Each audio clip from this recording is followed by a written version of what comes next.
Hi, it's Toby here, and today I'm going to be talking to you about an article I recently wrote about the benefits of maintaining a singular focus. Now, this was inspired by a quote that I've encountered many times in my life. You've maybe heard it too, and it's from Stephen Covey, the author of 7 Habits of Highly Effective People. And it's a pretty simple quote, and that is that the main thing is to keep the main thing the main thing.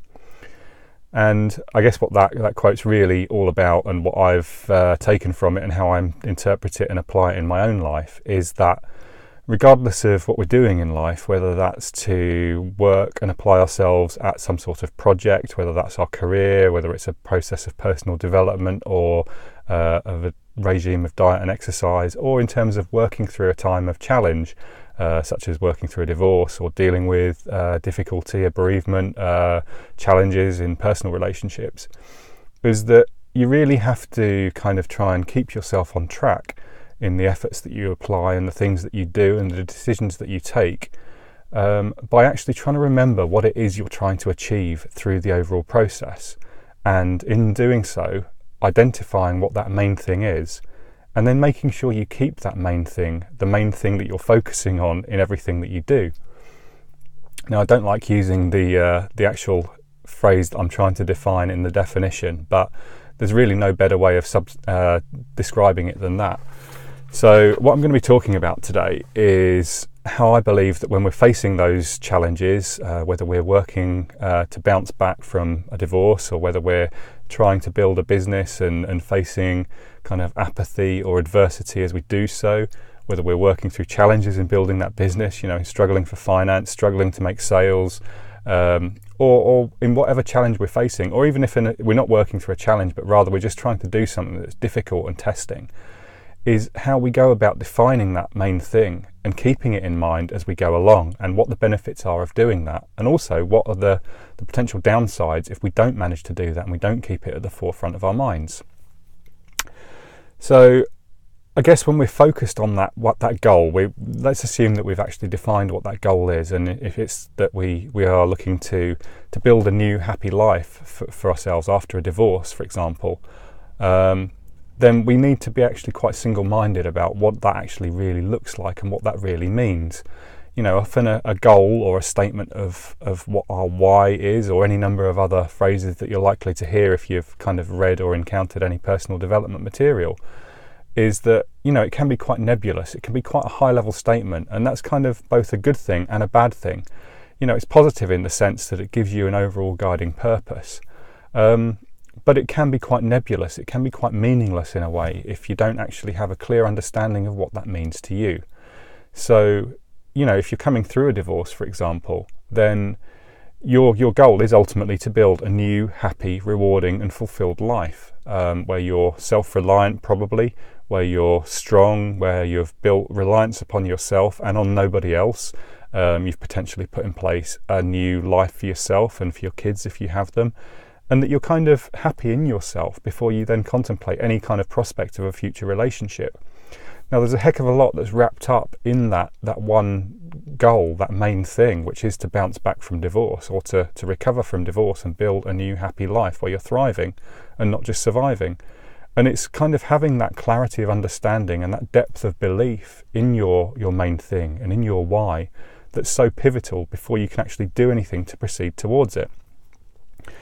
Now, the challenge when you are trying to work towards that one thing is in actually dealing with all the things that can kind of set you back.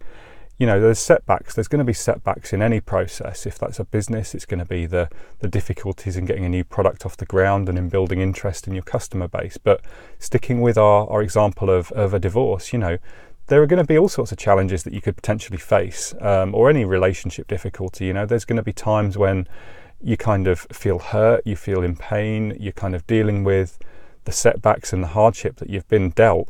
And it's really kind of hard to maintain that focus and to kind of remember that this is all just part of the process of working through and ultimately achieving your goal, which is to get back on track.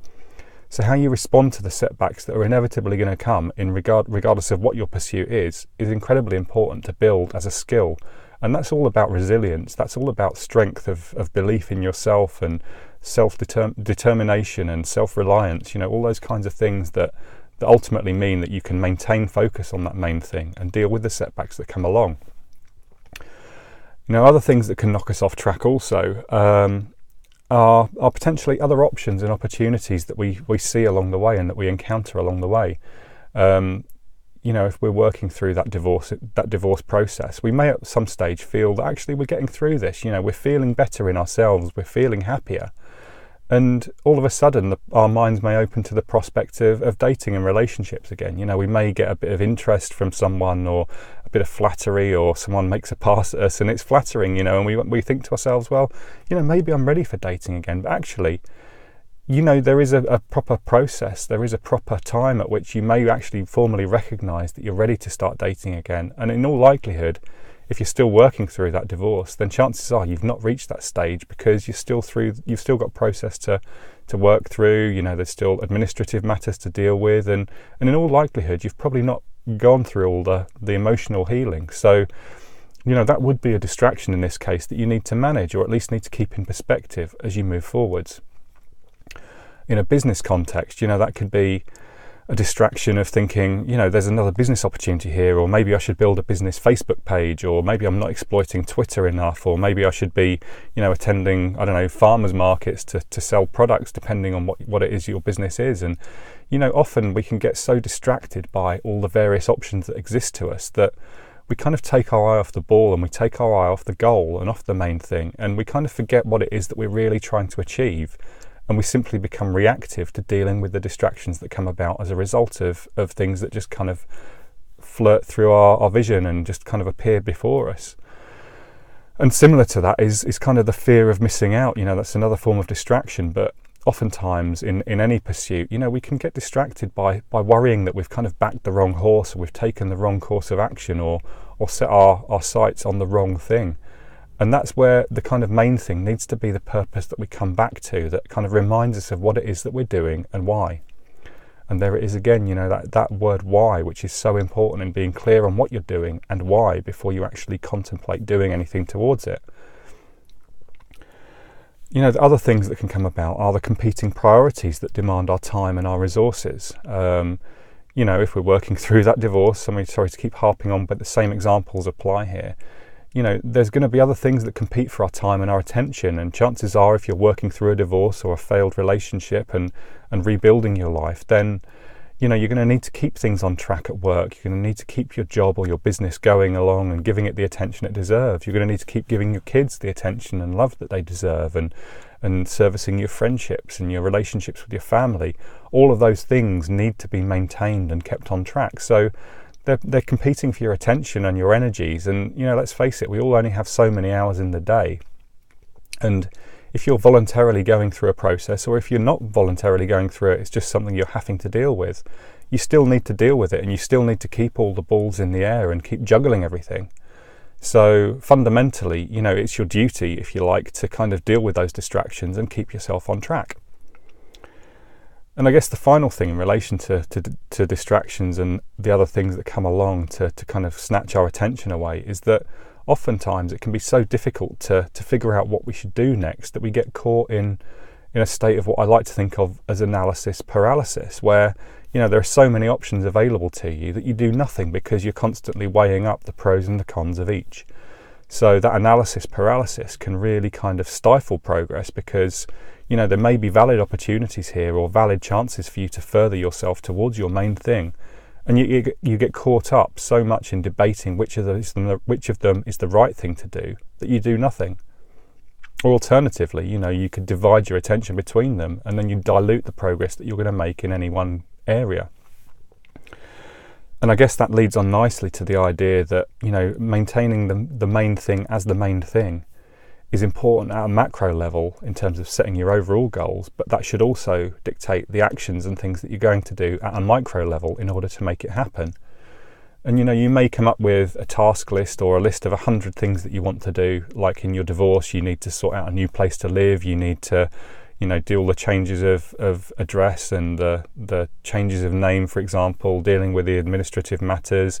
You may need to put in place arrangements via your solicitor or your lawyer around custody of the kids. You may need to agree custody arrangements, financial settlements, and all those kinds of things, but they all form a to-do list of things that need to get sorted. And in tackling each of those things, you need to maintain a singular focus on each of the activities on that list to make sure that once you start to look at something and deal with something, you kind of give it your whole attention, or you devote as much of your attention to it as you can do in order to make sure you deal with it and you close it off. And then you can score one more thing off your to-do list and actually say, well, yes, that's dealt with, or I've done everything I can on that for now. And we all know what it's like, this kind of vain notion of multitasking, I think, is a fallacy, really, particularly on a day-to-day basis or an hour-to-hour basis, because I think what the world's coming around to is this idea of deep work, and the fact that actually, whilst we were told at one stage that everyone thought it was such a great thing to be able to multitask and juggle everything and keep all the balls in the air, in reality, the way we make real progress in any one project or in any one area of our lives is to maintain that singular focus and to get into the deep work and give all of our attention to one thing at a time, and actually then make sure that we make progress in that one thing before moving our attention onto the next thing. And that's where it really applies at a kind of micro level or a task level or an action level, is that if we're dealing with an adversity or if we're working on a project, we need to apply our attentions and our actions and our efforts to one thing at a time. Otherwise, everything's just going to make a little bit of progress, but ultimately the effects are going to be diluted. So I'm just turning over the page of my notes here because there's a lot of stuff I don't want to miss out on. And I guess then the pressure comes about as choosing what is the right one thing to kind of set as our overall goal, to make sure that we are orienting ourselves towards something that is not only achievable but is also what we really want. And I think the tendency can be at times that we don't necessarily think about what it is that we really want as our one thing, or we don't really kind of clearly define our main thing at an appropriate level. Now someone may describe their one thing or their main goal as to make more money, and that's fine as a kind of notional purpose, but it's not really the one thing that you need to orient yourself towards. Getting more money is effectively a consequence, or a second order consequence, or a side effect, if you like, of other things. If your purpose in life is to bring about more money so that you feel wealthier, or to deal better with your debt, or to improve your life or the lives of your family, you need to do things to kind of generate that. You can't just set out to the world and say, I need more money. What are you going to do, become a bank robber? No, really, you need to be thinking about, I'm going to build a business. I'm going to build a business by serving a meaningful problem for other people and serving other people and creating a service that is actually valuable, which people will give me money for. So in that instance, the intention may be to bring about more money, but actually the one thing that you need to orient yourself towards is building this business, or is the one idea. I'm going to be the first person to invent this thing that's going to solve a problem for people, and then turn that into a business and make money as a result of it. The money isn't the purpose. It's not the one thing. It's not the goal. And by the same token, if you're working through that divorce, your purpose, your one thing, should be to build a happy new life. It should be to build a life where you're fulfilled and you're self-reliant and all those other things I mentioned earlier. It's not about, I need to get through this. One thing is not about surviving and getting through divorce and actually, muddling by and muddling through. It's actually about building something positive in its own right, and that vision of your new life should be the one thing that you aim towards. In the same token, your goal as a parent, if you're a parent and you have kids, is to raise happy, fulfilled, intelligent, well-behaved, loved, secure, all the good words that we apply to our kids. And that becomes your one thing. It's not about, I need to make, Johnny become better at doing his homework or whatever else. It's not the micro level thing that would contribute to the overall goal. The micro level things are important, but having a clear vision as to how you want to raise your kids and how you want your family or your relationship or your business to be is the level at which we define our one thing. So we need to be really careful when we're kind of orienting ourselves to that one thing, that it's the right thing and that our why is clearly defined in a way that's meaningful to us, that's actually going to bring about what we want. So there's one other quote that I wanted to finish up with to kind of lighten the mood a little bit, and it's from one of my favourite films when I was a kid, and that was City Slickers, starring Jack Palance and Billy Crystal. And if you're familiar with it, or even if you're not, it's kind of an amusing film where Curly, Jack Palance's character, is the rugged cowboy taking a load of city slickers on a cattle drive across the Wild West. And it's a kind of voyage of personal discovery. It's a kind of, I guess, midlife crisis / bucket list thing for Billy Crystal. And he's kind of searching for meaning in his life because I think he feels like he's a bit lost. And Jack Palance, at one stage in a fairly pivotal moment of the film, says to Billy Crystal's character, "You know what the one secret to life is? One thing. Just one thing. Once you figure that out and you stick to it, everything else don't mean shit." Excuse my French, but that's the word he used.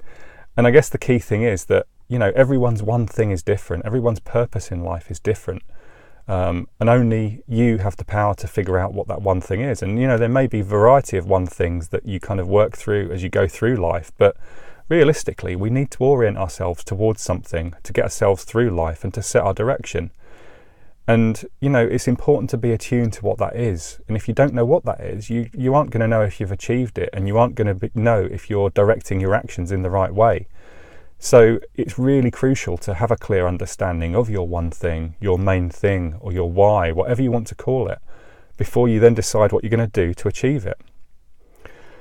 So I hope that helps, and I hope it makes sense. I think it's a really powerful idea, and I know it's not a particularly unique idea. Everyone's talking these days about goals and why and intentions and the power of setting intentions, but I think it's really important that it applies not just at a high level, you know, in terms of setting the overall intention, but actually in terms of guiding your actions and maintaining that singular focus, both on your overall purpose and at the micro level of actions that you need to undertake to get there. So I'd love to hear what you think on this. If you're watching or if you're listening on the podcast, either way, you know, you can comment and reach out to me in all the usual ways. My contact details will be wherever you're picking this up as well. In the meantime, if you have any further suggestions of things you want me to cover, I'd love to hear from you. I'd love to hear your feedback. I'd love for you to leave feedback on this where appropriate on whichever platform you're picking it up on. And in the meantime, this is Toby Hazelwood wishing you well, hoping that you're happy and fulfilled. And until next time, this is Toby saying goodbye. Goodbye.